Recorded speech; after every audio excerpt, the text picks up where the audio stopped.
In order to keep up with the needs of a growing population, major cities brought in cows.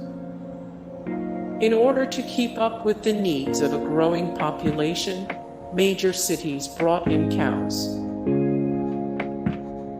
Swill milk was marketed as pure country milk. Swill milk sellers called their product pure country milk to assure buyers of its quality. It was intentionally misrepresented because consumers were so used to getting milk from the country, and at times, it was branded using rural county-sounding names like Orange County Milk, just to keep up appearances. That wasn't the only bit of deception sellers practiced to push their milk. To mask the fact that Swill milk had a bluish tint, sellers added flour, starch, or plaster of Paris to make it thick and appear white.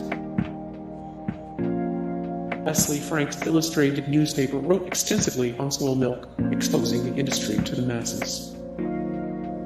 Leslie Frank's illustrated newspaper wrote extensively on Swill milk, exposing the industry to the masses. The cows were forced to eat swill and live in their own filth. The cows were forced to eat swill and live in their own filth. Swilled cows produced discolored milk.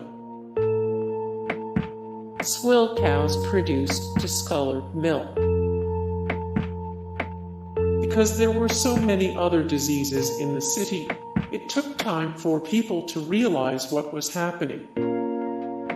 During the 19th century, infant mortality was on the rise in New York City. Diseases like cholera and typhoid were a part of everyday life, as was losing infants.